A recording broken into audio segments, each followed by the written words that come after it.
आइए आज हम एक नया अध्याय शुरू करते हैं। अध्याय का नाम है अम्ल, क्षारक एवं लवण। आपने पिछली कक्षाओं में अम्ल और क्षारक के गुणों के विषय में जाना है। आप जानते हैं कि अम्ल स्वाद में खट्टे होते हैं और संक्षारक प्रकृति के होते हैं। यदि ये हमारी त्वचा या अन्य वस्तुओं पर लग जाएं तो उसे नुकसान पहुंचाते हैं या हमारी त्वचा में फफोले भी पड़ सकते हैं। इसी तरह से आप जानते हैं कि क्षारक स्वाद में कड़वे होते हैं और ये थोड़े चिकने या साबुनी प्रकृति के होते हैं। अम्ल और क्षारकों की जब आपस में क्रिया होती है तो लवण और जल बनते हैं। अब अम्ल, क्षारकों और लवण के और अधिक गुणों को जानने से पहले आइए ये जानने का प्रयास करते हैं कि ये अम्ल और क्षारकों की हमारे प्रकृति या हम पर क्या प्रभाव पड़ता है, या फिर हमें अम्ल और क्षारकों के विषय में अधिक जानना क्यों जरूरी है। आप देख रहे हैं यहाँ पर एक खूबसूरत सा पुष्प का पौधा है। ये पुष्प हाइड्रेंजिया कहलाता है। आप देख रहे हैं कि यह दो कलर में दिखाई दे रहा है, एक नीले कलर का है और दूसरा लाल कलर का है। मैंने ये पौधा अपने घर में लगाया। जब मैंने अपने घर में ये पौधा लाया तो ये इसके पुष्प नीले रंग के थे, लेकिन कुछ महीनों के पश्चात इसके पुष्प का रंग, जो नए पुष्प आ रहे थे उनका रंग गुलाबी से लाल होता जा रहा था। आप जानते हैं ऐसा क्यों हुआ? वो इसलिए हुआ कि ये जो हाइड्रेंजिया का पौधा है यह मिट्टी की जो अम्लीय और क्षारीय प्रकृति के प्रति बहुत अधिक संवेदनशील होता है। यदि मिट्टी अम्लीय प्रकृति की होती है तो इसके फूलों का रंग नीला हो जाता है, और जब मिट्टी की प्रकृति क्षारीय हो जाती है तो इसके फूलों का रंग गुलाबी से पर्पल होते हुए लाल रंग में परिवर्तित हो जाता है।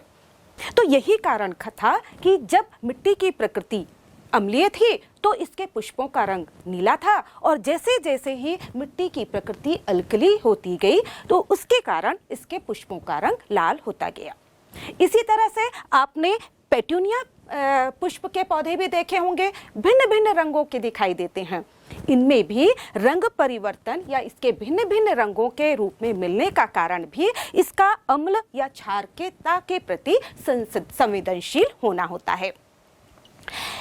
पुष्प या हमारी प्रकृति ही नहीं, हम स्वयं भी अम्लीयता और क्षारीयता से प्रभावित होते हैं।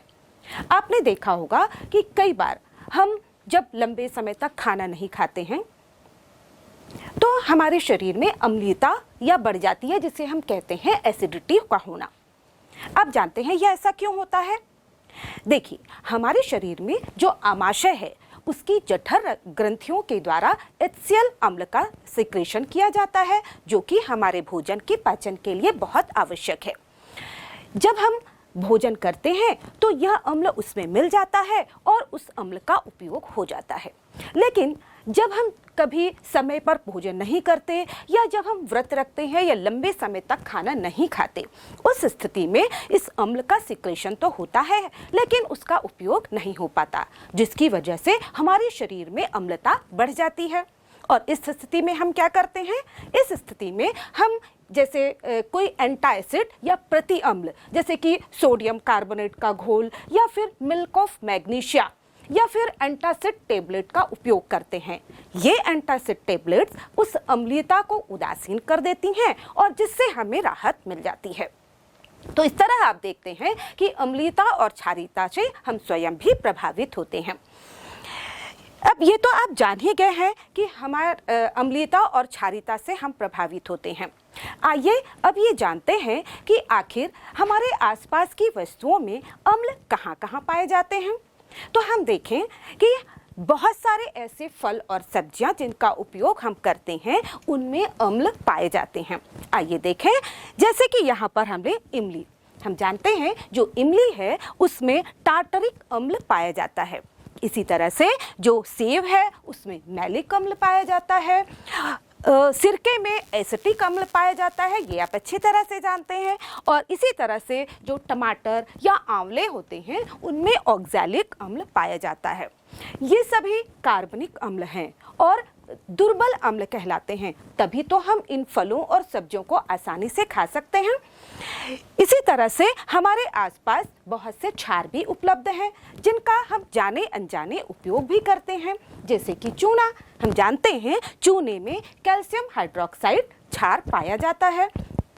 इसी तरह से खाने का सोडा, जिसे हम सोडियम हाइड्रोजन कार्बोनेट कहते हैं, यह भी एक क्षारक है। इसी तरह से जब हम एंटासिड का उपयोग करते हैं, जैसे कि मिल्क ऑफ मैग्नीशिया, उसमें भी मैग्नीशियम हाइड्रोक्साइड क्षारक उपलब्ध होता है। साथ ही साथ आप जो घर में उपयोग करते हैं कपड़े धोने का सोडा, यह भी एक क्षारक ही तो है, जिसे हम नाम देते हैं सोडियम कार्बोनेट डेकाहाइड्रेट। तो इस तरह देखें कि हमारे आसपास और हमारे घरों में भी हम बहुत सारे अम्लों और क्षारकों का उपयोग करते हैं। इसके अलावा कुछ अम्ल और क्षारक और भी हैं, जैसे कि यहाँ पर हम देखें नाइट्रिक एसिड, सल्फ्यूरिक एसिड और हाइड्रोक्लोरिक एसिड। इन अम्लों को हम कहते हैं खनिज अम्ल। ये भोज्य पदार्थों या खाने की वस्तुओं में उपलब्ध नहीं होते हैं, लेकिन इन्हें हम प्रयोगशाला में बनाते हैं और इनका बहुत अधिक उपयोग होता है। इसी तरह से कुछ क्षारक भी हैं, जैसे कि सोडियम हाइड्रोक्साइड, अमोनियम हाइड्रोक्साइड और पोटेशियम हाइड्रोक्साइड। हम यहाँ पर एक बात और स्पष्ट कर देना चाहेंगे। कई बार आपको पुस्तक में क्षारकों के लिए कई बार क्षारक शब्द का उपयोग मिलता दिखता है, तो कहीं पर क्षार शब्द का। हम ये बता दें कि जितने भी क्षारक होते हैं या जो बेसिस हैं, उनको हम सम्मिलित रूप से क्षारक कहते हैं या बेसिस कहते हैं। लेकिन जो सभी क्षारक होते हैं वो जल में विलीय नहीं होते। कुछ ही क्षारक ऐसे होते हैं जो जल में घुलते हैं और हमें जल में विलीय होकर OH नेगेटिव आयन देते हैं। तो ऐसे क्षारकों को जो कि जल में घुलते हैं और OH नेगेटिव आयन देते हैं, उन्हें हम क्षार या एल्कली कहते हैं। जैसे सोडियम हाइड्रोक्साइड, जब इसे पानी में घोला जाता है तो यह Na पॉजिटिव आयन तथा OH नेगेटिव आयनों में टूट जाता है, इसलिए हम इसे एल्कली या क्षार कहते हैं। इसी तरह से अमोनियम हाइड्रोक्साइड और पोटेशियम हाइड्रोक्साइड भी क्षार हैं, क्योंकि ये जल में विलय होकर OH नेगेटिव आयन देते हैं। वैसे बाकी सभी को सम्मिलित रूप से हम क्षारक कहते हैं। अब ये तो हम जानते हैं कि हमारे चारों ओर बहुत से ऐसे पदार्थ हैं जो कि अम्लीय हैं या फिर क्षारक हैं, और हम ये भी जानते हैं कि बहुत से जो अम्ल हैं वह खट्टे होते हैं और बहुत से ऐसे क्षारक हैं जो कड़वे होते हैं। लेकिन हमारे आसपास उपलब्ध विभिन्न पदार्थों को हम केवल चखकर नहीं देख सकते और ये नहीं जान सकते कि ये अम्ल है या ये क्षार। वो हमारे लिए नुकसानदेह भी हो सकते हैं। तो फिर क्या किया जाए? इसीलिए अम्ल एवं क्षारीय पदार्थों की प्रकृति को पहचानने के लिए हम एक बाहरी पदार्थ का उपयोग करते हैं, और इन बाहरी पदार्थों को हम कहते हैं सूचक या इंडिकेटर। आपने बहुत सारे सूचकों का नाम सुना होगा, जैसे कि लिटमस पेपर।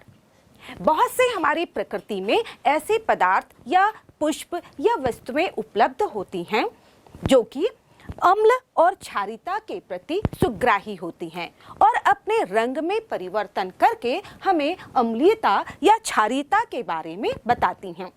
तो हम इन्हें, जो प्रकृति में उपलब्ध वस्तुएं हैं, उन्हें हम प्राकृतिक सूचक कहते हैं। इन प्राकृतिक सूचकों में आते हैं जैसे कि लिटमस पेपर। इसी तरह से अन्य प्राकृतिक सूचक हैं जैसे कि गुड़हल का पुष्प या फिर लाल पत्ता गोभी, और या फिर हमारे घरों में उपलब्ध हल्दी। जी हाँ, हल्दी भी एक प्राकृतिक सूचक है। सबसे पहले हम जानते हैं लिटमस के बारे में। लिटमस एक प्राकृतिक पदार्थ से प्राप्त किया हुआ घोल होता है। वास्तव में यह लाइकेन नामक पौधों से प्राप्त किए जाते हैं, जो कि कवक और फंजाई की सहजीवता का उदाहरण है।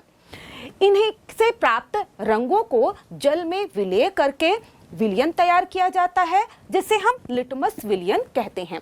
और फिर इस लिटमस विलयन को, जो कि नीले रंग का होता है, इसमें जब हम फिल्टर पेपर डालते हैं और उसमें उस रंग को अवशोषित कर लेते हैं, जिससे हमें नीले रंग का लिटमस पेपर प्राप्त हो जाता है। और हम जानते हैं कि जब इस नीले लिटमस पेपर को हम किसी अम्लीय विलयन में डालते हैं तो यह नीला लिटमस पेपर लाल हो जाता है और उस तरह से हमें उस पदार्थ की अम्लीयता की सूचना मिल जाती है। इसी तरह से नीले लिटमस पेपर की तरह लाल लिटमस पेपर भी बनाया जाता है और उसे हम नीले लिटमस पेपर से ही बनाते हैं। यदि हम नीले लिटमस पेपर में कुछ अम्ल का उपयोग कर लें तो वह लाल रंग का हो जाता है और इस तरह से जब हम इस फिल्टर पेपर को उस लाल रंग के विलयन में डालते हैं तो वह लाल रंग का लिटमस पेपर हमारे पास तैयार हो जाता है। अब हम जानते हैं कि ये जो लाल रंग का लिटमस पेपर होगा यह अम्ल के प्रति तो कोई परिवर्तन नहीं दिखाएगा, लेकिन जब हम इसे क्षार में डालेंगे तो यह लाल रंग का लिटमस पेपर नीले रंग में परिवर्तित हो जाएगा और इस तरह से हम उस पदार्थ की क्षारीयता की सूचना प्राप्त कर लेंगे। इसी तरह से हमारे पास कुछ रासायनिक या संश्लेषित सूचक भी होते हैं जो प्रयोगशालाओं में बनाए जाते हैं, जैसे कि फिनोप्थलीन सूचक और मिथाइल ऑरेंज सूचक। यह जो फिनोप्थलीन सूचक है यह दिखने में बिल्कुल रंगहीन होता है और जब हम इसे अम्ल में डालते हैं तो भी इसके रंग में कोई परिवर्तन नहीं होता, लेकिन जैसे ही हम इसे क्षार के संपर्क में लाते हैं यह गुलाबी रंग का हो जाता है और इस तरह से यदि हमारे पास दो पदार्थ हैं तो हम उसकी फिनोप्थलीन सूचक की सहायता से अम्लीयता और क्षारीयता की पहचान कर लेते हैं। इसी तरह से मिथाइल ऑरेंज, जैसे कि नाम से स्पष्ट है, यह ऑरेंज कलर का दिखाई देता है, लेकिन जब हम इसे किसी अम्ल के संपर्क में लाते हैं या अम्ल में इसे डालते हैं तो जो विलयन है यह गहरे लाल रंग का हो जाता है, जबकि जब हम इसे क्षार के संपर्क में लाते हैं तो यह पीला रंग दर्शाता है। और इस तरह से इस मेथिल ऑरेंज संश्लेषित सूचक की सहायता से भी हम विलयन या पदार्थ की अम्लीयता और क्षारीयता की पहचान कर लेते हैं। तो किस तरह से ये रासायनिक सूचक और ये प्राकृतिक सूचक कार्य करते हैं, आइए हम एक क्रियाकलाप के द्वारा समझते हैं। बच्चों, आज हम रसायन शास्त्र का एक क्रियाकलाप करेंगे। रसायन शास्त्र में जो रासायनिक यौगिक होते हैं उनमें से कुछ अम्लीय प्रकृति के होते हैं, कुछ क्षारीय और कुछ उदासीन। रासायनिक यौगिकों की अम्लीयता और क्षारीयता की जांच के लिए एक बहुत ही प्रचलित तरीका है जिसे आप सभी जानते हैं। बिल्कुल सही, लिटमस पेपर की सहायता से। देखिए, मेरे पास ये है लाल लिटमस पेपर और ये है नीला लिटमस पेपर। जब हम किसी रासायनिक यौगिक को लाल लिटमस पेपर पर डालते हैं और यदि उसका रंग नीला हो जाए तो वो उसकी प्रकृति होती है क्षारीय। बिल्कुल उसी प्रकार यदि नीले लिटमस पेपर पर कोई रासायनिक यौगिक डाला जाए और यदि उसका रंग लाल हो जाए तो उस रासायनिक यौगिक की प्रकृति होती है अम्लीय। क्योंकि लिटमस पेपर हमें रासायनिक यौगिकों के अम्लीयता और क्षारीयता की सूचना देते हैं, इसलिए इन्हें हम सूचक कहते हैं। क्या आप जानते हैं कि कुछ प्राकृतिक सूचक भी होते हैं, जैसे कि गुड़हल या गुलाब का फूल, लाल पत्ता गोभी और हल्दी।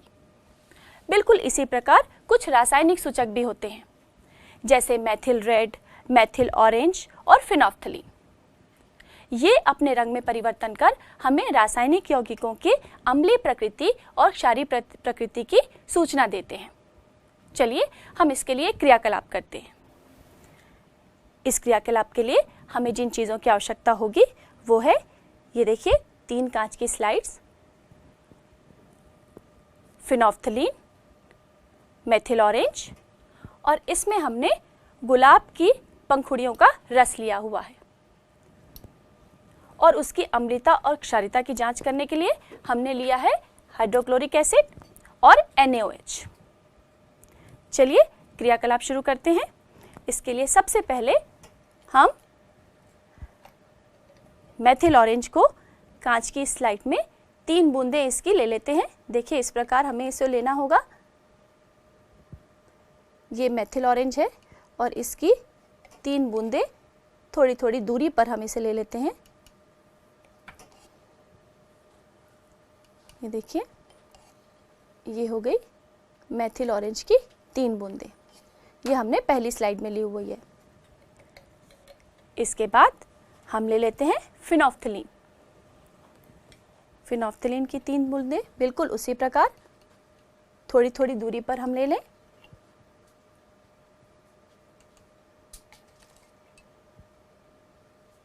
ये देखिए, और अब तीसरी स्लाइड पर हम लेंगे गुलाब के पंखुड़ी के रस की बूंदें।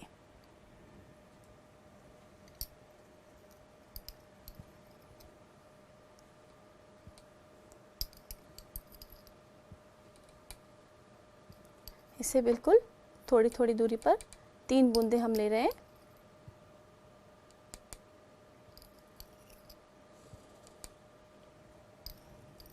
तो इस प्रकार हमने तीनों स्लाइड में, पहली स्लाइड पर मेथिल ऑरेंज की 3 बूंदें ली हैं, दूसरी में फिनोफ्थलीन की और तीसरे में लाल गुलाब की। अब हम पहली स्लाइड में इसकी पहली बूंद पर, बिल्कुल उसी प्रकार दूसरी स्लाइड की पहली बूंद पर और तीसरी स्लाइड की पहली बूंदों पर HCl जो है वो हम डालते हैं। HCl की भी एक बूंद हम इसमें डालेंगे और देखते हैं फिर कि इसमें हमें किस प्रकार का रंग परिवर्तन दिखाई देगा। ये देखिए, फिर फिनोफ्थलीन के उसमें हम ये HCl की बूंद डाल रहे हैं और उसके बाद लाल गुलाब की पहली बूंद पर।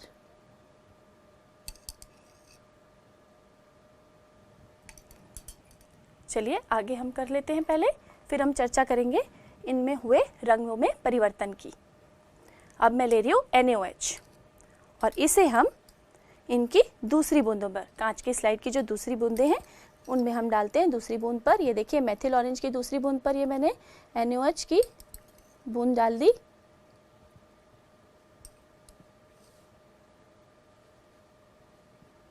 और अब फिनोफ्थलीन की दूसरी बूंद पर और ये लाल गुलाब की दूसरी बूंद पर। तो चलो बच्चों, अब हम सूचकों में हुए रंगों में परिवर्तन को देखते हैं। इसके लिए हम सबसे पहले मेथिल ऑरेंज, फिनोफ्थलीन और लाल गुलाब की जो पहली बूंद है जो हमने लिए उसमें हमने HCl डाला था, उसमें क्या परिवर्तन हुआ है वो देख लें। तो मेथिल ऑरेंज में जब हमने यहाँ इसकी पहली बूंद में HCl डाला तो यह ऑरेंज रंग से बदलकर यह लाल रंग का दिखाई दे रहा है। इसी प्रकार फिनोफ्थलीन की पहली बूंद पर हमने HCl डाला तो फिनोफ्थलीन देखिए पहले भी रंगहीन था और अभी भी हमें रंगहीन दिखाई दे रहा है, यानी उसके रंग में कोई परिवर्तन नहीं हुआ। और लाल गुलाब में, लाल गुलाब की पहली बूंद पर जब हमने HCl डाला है तो यह गहरा लाल रंग का दिखाई दे रहा है। बिल्कुल उसी प्रकार अब हम दूसरी बूंद पर चर्चा कर लें। तो मेथिल ऑरेंज की दूसरी बूंद जिस पर हमने NaOH डाला था यह हमें पीला रंग का दिखाई दे रहा है और फिनोफ्थलीन की दूसरी बूंद हमें गुलाबी रंग की दिखाई दे रही है। ये देखिए, इसे हम अच्छे से देख लेते हैं एक बार। यहाँ पे फिनोफ्थलीन की 2 बूंद और डाल दें तो आपको ये गुलाबी रंग स्पष्ट रूप में दिखाई देगा। ये देखिए, देख पा रहे हैं आप। अब लाल गुलाब की ये जो दूसरी बूंद है इसको देखिए, यह हमें हरे रंग की दिखाई दे रही है, यानी कि इसमें जो परिवर्तन हुआ है वो लाल से हरा हो गया। तो हम यह देख सकते हैं, या हम कह सकते हैं कि जो सूचक होते हैं अम्लीय और क्षारीय प्रकृति में अलग अलग सूचक जो हैं वो अलग अलग रंग दिखाते हैं। तो आपने क्रियाकलाप के अंतर्गत देखा कि जब हमने फिनोफ्थलीन सूचक का उपयोग किया जो कि हमें वास्तविक रूप में रंगहीन दिखाई दे रहा था, लेकिन जब यह अम्ल के संपर्क में आया तो भी इसके रंग में कोई परिवर्तन नहीं हुआ, जबकि क्षार के संपर्क में आते ही इसका रंग गुलाबी हो गया। इसी तरह से हमने देखा कि मेथिल ऑरेंज सूचक जो कि कुछ ऑरेंज या नारंगी रंग का दिखाई देता था, जब यह अम्ल के संपर्क में आता है तो गहरे लाल रंग का हो जाता है और जब क्षार के संपर्क में आता है तो यह पीले रंग का दिखाई देता है। इसी तरह से जब हम गुड़हल के रस का उपयोग प्राकृतिक सूचक के रूप में करते हैं, उस समय जो गुड़हल का रंग था जो कि हल्के गुलाबी रंग का होता है, जब यह अम्ल के संपर्क में आता है तो इसका रंग गहरा गुलाबी हो गया, जबकि क्षार के संपर्क में आने पर यह हरे रंग को दर्शाता है। और इस तरह से हम पदार्थ की अम्लीयता और क्षारकीयता की सूचना प्राप्त कर लेते हैं। इसी तरह से लाल पत्ता गोभी, आपने देखा कि जब लाल पत्ता गोभी जिसके रस का रंग लाल होता है और जब यह अम्लीय माध्यम में इसे उपयोग करते हैं तो यह गहरा लाल रंग ही दिखाता है, जबकि क्षारीय माध्यम में यह हरे रंग का विलयन दिखाता है। तो इस तरह से इन प्राकृतिक और संश्लेषित सूचकों की सहायता से हम पदार्थों की अम्लीयता और क्षारीयता की पहचान कर लेते हैं। आप भी इसी तरह से आसपास आपके घर के आसपास पाए जाने वाले पुष्पों की सहायता से अपना सूचक स्वयं बना सकते हैं। आप लाल गुलाब या फिर काले जामुन का उपयोग करके, हल्दी का उपयोग करके आप स्वयं सूचक बना सकते हैं। ये तो थे ऐसे संश्लेषित और प्राकृतिक सूचक जो कि रंग में परिवर्तन करके सूचना देते हैं, लेकिन ऐसे बहुत से पदार्थ हमारे पास होते हैं जो कि रंग में परिवर्तन नहीं बल्कि अपनी गंध में परिवर्तन के द्वारा पदार्थों की अम्लीयता या क्षारकीयता की सूचना देते हैं। आप जानते हैं ये पदार्थ कौन से हैं? जैसे कि प्याज या फिर वेनिला एसेंस जिनका उपयोग आप केक बनाने में करते हैं, या फिर लौंग का तेल। ये सभी पदार्थ ऐसे हैं जो कि एक माध्यम में तो अपनी सुगंध बनाए रखते हैं, जबकि दूसरे माध्यम में अपनी गंध में परिवर्तन कर देते हैं, और इस तरह से ये अपनी गंध में परिवर्तन करके हमें पदार्थ की अम्लीयता या क्षारकीयता की सूचना देते हैं। इसीलिए इन पदार्थों को हम गंधीय सूचक कहते हैं या फिर ऑल्फैक्टरी इंडिकेटर के नाम से जानते हैं।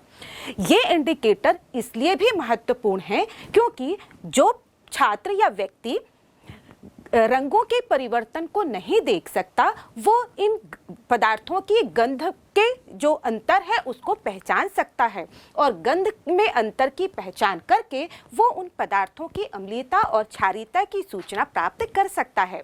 तो आइए आज हम प्याज को गंधी सूचक के रूप में उपयोग करते हुए एक क्रियाकलाप करते हैं और जानते हैं कि प्याज किस तरह से हमें अम्लता या क्षारकता की सूचना देता है।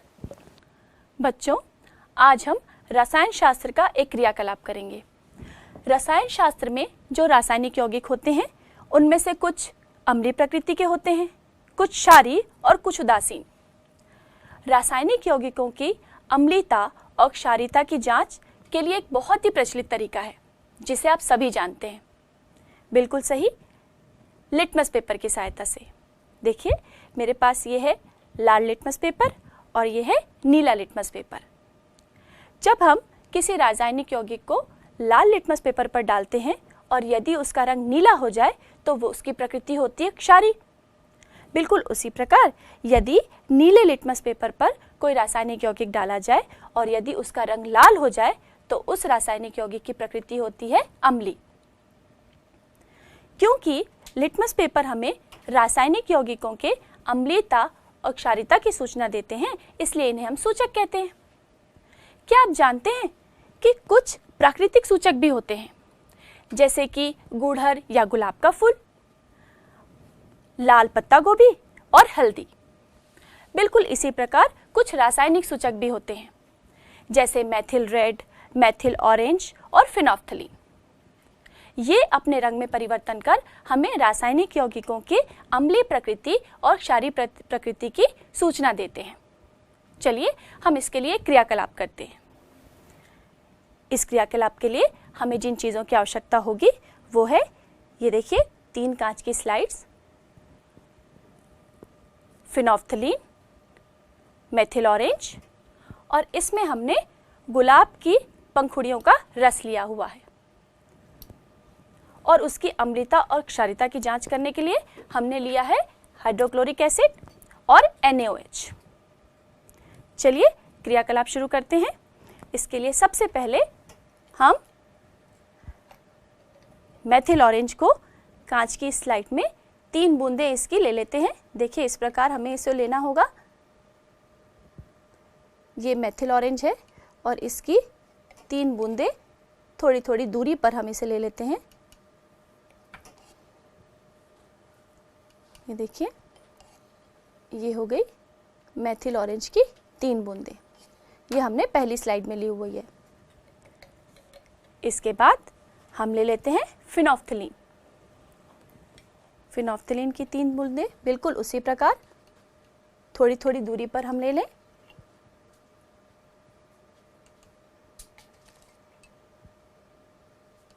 ये देखिए।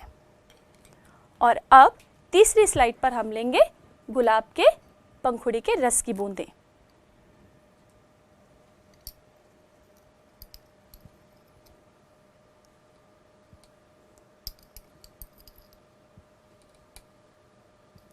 इसे बिल्कुल थोड़ी थोड़ी दूरी पर 3 बूंदें हम ले रहे हैं।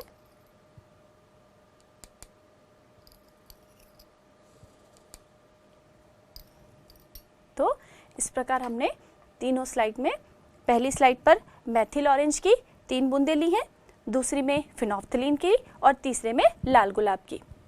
अब हम पहली स्लाइड में इसकी पहली बूंद पर, बिल्कुल उसी प्रकार दूसरी स्लाइड की पहली बूंद पर और तीसरी स्लाइड की पहली बूंदों पर HCl जो है वो हम डालते हैं। HCl की भी एक बूंद हम इसमें डालेंगे और देखते हैं फिर कि इसमें हमें किस प्रकार का रंग परिवर्तन दिखाई देगा। ये देखिए, फिर फिनोफ्थलीन के उसमें हम ये HCl की बूंद डाल रहे हैं और उसके बाद लाल गुलाब की पहली बूंद पर।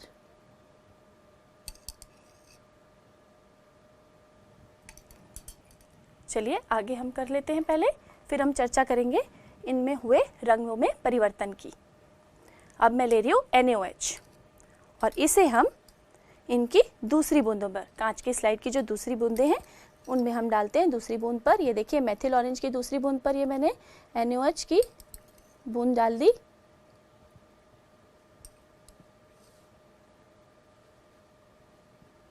और अब फिनोफ्थलीन की दूसरी बूंद पर और ये लाल गुलाब की दूसरी बूंद पर। तो चलो बच्चों, अब हम सूचकों में हुए रंगों में परिवर्तन को देखते हैं। इसके लिए हम सबसे पहले मेथिल ऑरेंज, फिनोफ्थलीन और लाल गुलाब की जो पहली बूंद है जो हमने लिए उसमें हमने HCl डाला था, उसमें क्या परिवर्तन हुआ है वो देख लें। तो मेथिल ऑरेंज में जब हमने यहाँ इसकी पहली बूंद में HCl डाला तो यह ऑरेंज रंग से बदलकर यह लाल रंग का दिखाई दे रहा है।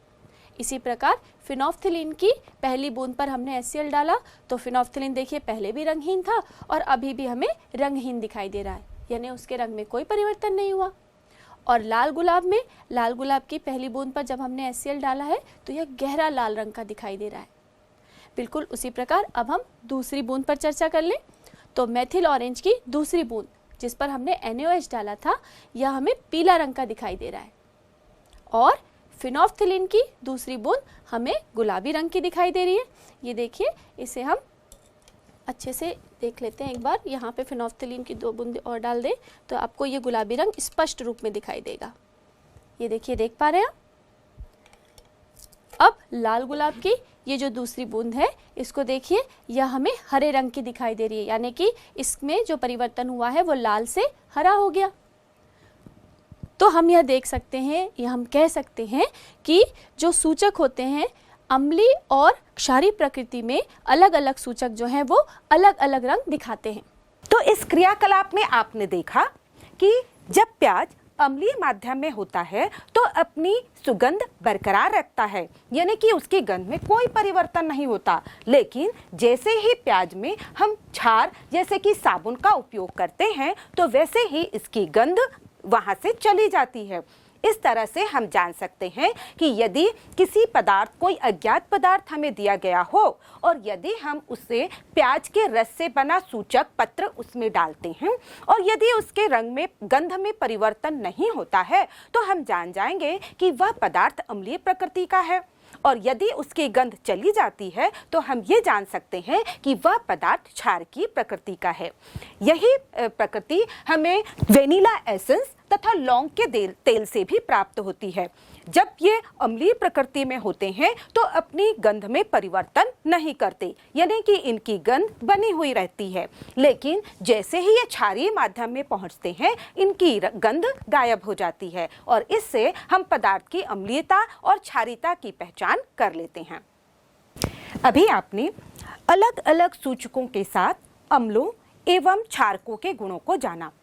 आइए अब हम जानते हैं कि ये अम्ल एवं क्षारक किस प्रकार से रासायनिक अभिक्रियाएं करते हैं, यानी कि इनके रासायनिक गुणों को जानते हैं। सबसे पहले जानते हैं कि ये अम्ल तथा क्षारक धातुओं के साथ किस प्रकार की क्रिया करते हैं। जब भी अम्ल या क्षारकों की क्रिया धातुओं के साथ होती है तो ये लवण बनाते हैं और हाइड्रोजन गैस निकलती है। जैसे कि यहाँ पर मान लीजिए हमने हाइड्रोक्लोरिक अम्ल लिया है और इसकी क्रिया धातु जिंक के साथ करवाते हैं, जो कि एक बहुत ही सक्रिय धातु है। जब इनकी क्रिया होती है तो हमें यहाँ पर जिंक क्लोराइड लवण प्राप्त होता है और हाइड्रोजन गैस निकलती है। यह निकलने वाली गैस हाइड्रोजन ही है। इसकी पहचान हम कैसे करेंगे? तो इसके लिए जो भी हाइड्रोजन गैस निकलती है, तो इसके लिए जब गैस निकल रही होती है तो उस समय हम परख नली के मुंह पर यदि जलती हुई माचिस की तीली लाते हैं तो हमें एक पॉप की आवाज सुनाई देती है, जो दर्शाता है कि निकलने वाली गैस हाइड्रोजन गैस है। आइए इसे हम एक क्रियाकलाप के द्वारा समझते हैं। बच्चों, हम क्षार के साथ धातु की अभिक्रिया पर एक क्रियाकलाप करते हैं। इसके लिए हमें जिन चीज़ों की आवश्यकता होगी वह है एक परख नली, होल्डर और धातु के रूप में हम ले रहे हैं दानेदार जिंक और क्षार के लिए सोडियम हाइड्रोक्साइड। चलिए क्रियाकलाप शुरू करते हैं। इसके लिए सबसे पहले परख नली को हम होल्डर में इस प्रकार फंसा लेते हैं। ये देखिए, इसे अच्छी तरह से टाइट कर लीजिए और अब हम ये जो दानेदार जिंक है इसे हम परख नली में डालते हैं और उसके बाद क्षार यानी कि सोडियम हाइड्रोक्साइड।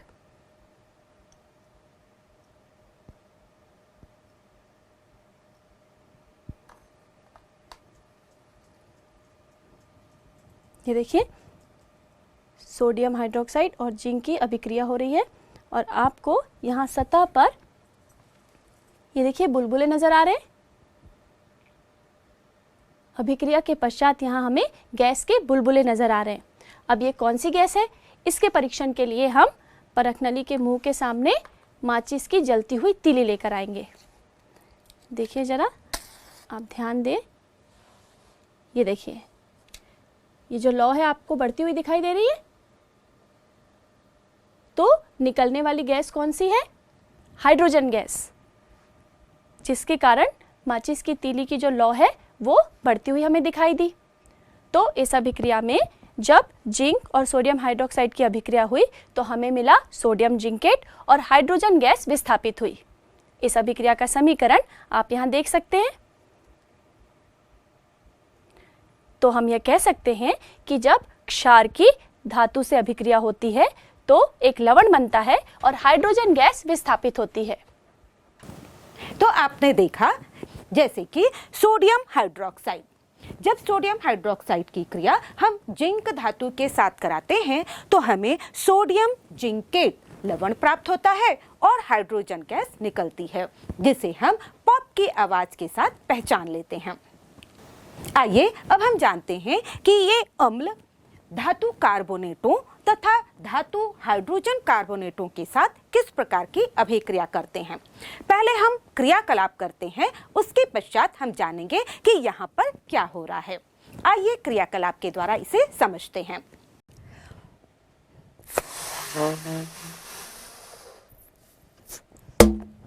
बच्चों, आपको भी गुब्बारों से खेलना पसंद है ना? मुझे भी। और जब आपके घर में बर्थडे पार्टी होती होंगी तब आपको ढेर सारे गुब्बारे फुलाने पड़ते होंगे। तो चलिए मैं आज आपको गुब्बारे फुलाने का मज़ेदार तरीका बताती हूँ। इसके लिए मैंने इस परख नली में एक द्रव लिया हुआ है और इस गुब्बारे को मैं अब इसके ऊपर करती हूँ। देखिए क्या होता है। अरे ये गुब्बारा तो अपने आप फूल रहा है। क्या ये जादू है? नहीं बच्चों, ये जादू नहीं है। वास्तव में यहाँ पर एक रासायनिक अभिक्रिया हो रही है। मैंने इस परख नली में HCl अम्ल लिया हुआ था और इस गुब्बारे में मैंने सोडियम कार्बोनेट छुपा कर रखा था। जब इन दोनों के बीच क्रिया हुई तो एक गैस बनी और इस गैस की वजह से गुब्बारा फूल गया। आइए अब ये जानने की कोशिश करते हैं कि ये निकलने वाली गैस कौन सी थी। बच्चों, इसके लिए हमें क्रियाकलाप करना होगा।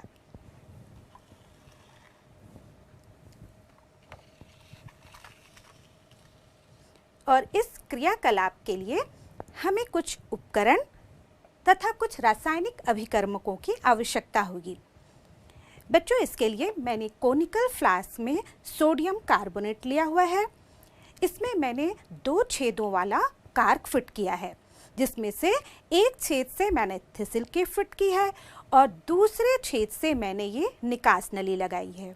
अब इस निकास नली को मैं चूने के पानी में डुबा देती हूँ, इस तरह से।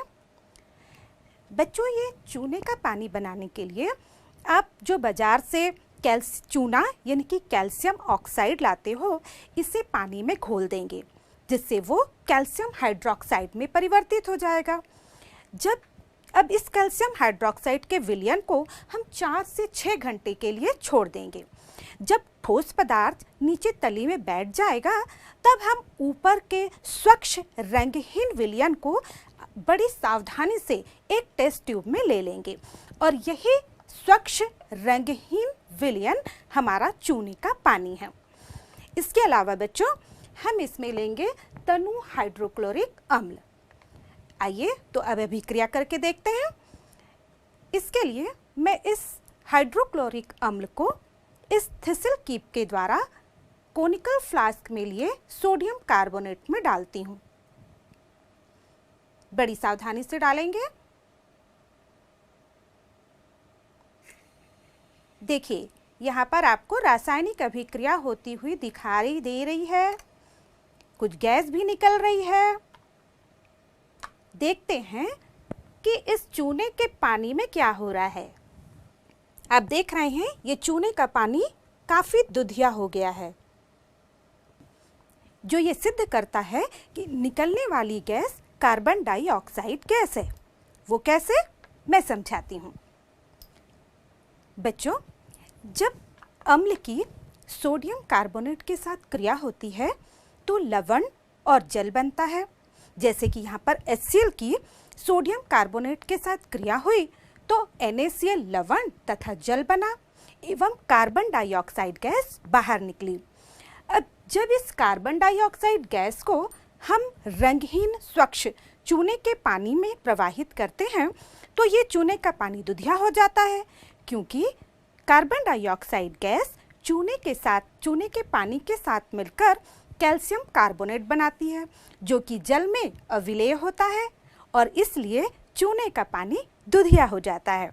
तो ये बात सिद्ध हो गई कि जब अम्ल की क्रिया धातु के कार्बोनेटों यानी कि सोडियम कार्बोनेट या सोडियम हाइड्रोजन कार्बोनेट के साथ करते हैं तो लवण और जल बनता है और कार्बन डाइऑक्साइड गैस बाहर निकलती है।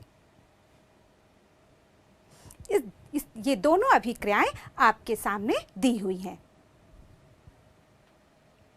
तो इस क्रियाकलाप में आपने देखा कि जब हम धातु कार्बोनेटों की क्रिया अम्लों से कराते हैं तो हमें लवण प्राप्त होते हैं, जल प्राप्त होता है और कार्बन डाइऑक्साइड गैस बाहर निकलती है।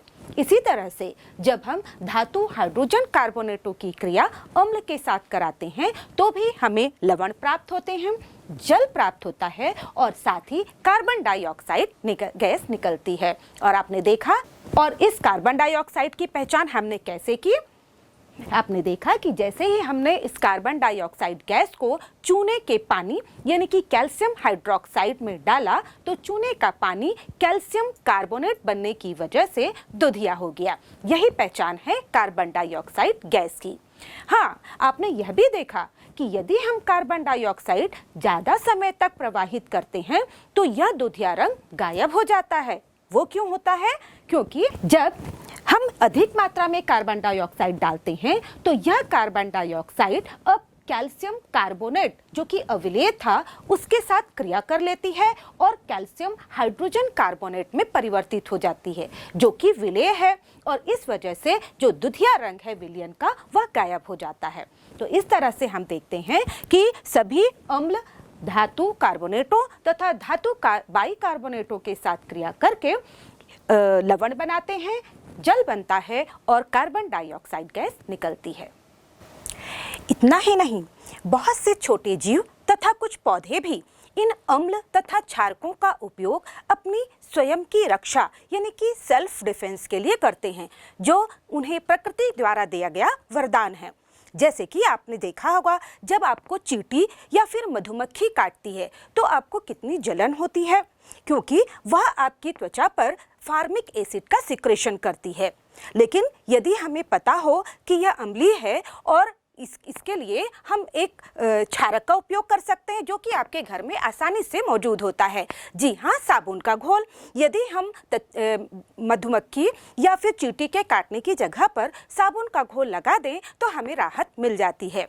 इसी तरह से आपने देखा ततैया जो कि पीले या काले रंग की होती है, जब यह हमें काटती है तो यह हमारी त्वचा पर क्षारक का सिक्रेशन करती है, और इसीलिए यदि हमें पता है कि ये क्षारक है तो हम उसकी जगह पर कोई अम्ल लगाकर इस क्षारकता से छुटकारा पा सकते हैं, जलन से छुटकारा पा सकते हैं। और इसीलिए जब ततैया काटती है तो उसकी काटी हुई जगह पर यदि हम सिरका या एसिटिक एसिड लगा दें तो हमें जलन से छुटकारा मिल जाता है। इसी तरह से कुछ पौधे भी जैसे कि नेटल प्लांट, इसकी पत्तियां यदि हमारे त्वचा पर संपर्क में आ जाएं तो हमें तीव्र जलन होती है, क्योंकि इसकी जो पत्तियां हैं ये हमें हमारी त्वचा में मेथेनॉल सीक्रेट करती हैं, और चूंकि यह मेथेनॉल त्वचा में जलन उत्पन्न करता है। लेकिन यहाँ पर हम देखें जैसे एक पत्ती हमारी त्वचा में जलन उत्पन्न करती है तो ऐसी और भी औषधि पत्तियाँ हमारी प्रकृति में पाई जाती हैं जो इस जलन से छुटकारा दिला सकती हैं। जी हाँ, इन्हीं नेटल प्लांट के आसपास एक और पौधा पाया जाता है जिसे हम डेक प्लांट कहते हैं। यदि नेटल प्लांट के द्वारा की पत्तियों के द्वारा जहाँ पर जलन उत्पन्न हुई है, यदि हम वहाँ पर डेक प्लांट की पत्तियों को रगड़ दें तो हमें जलन से छुटकारा मिल जाता है। तो इस तरह हम देखें कि हमारी प्रकृति में भिन्न भिन्न प्रकार के अम्ल क्षार मौजूद हैं, लेकिन यदि हमें उनके गुणों के विषय में जानकारी हो तो हम उनका उपयोग अपने लाभ के लिए कर सकते हैं।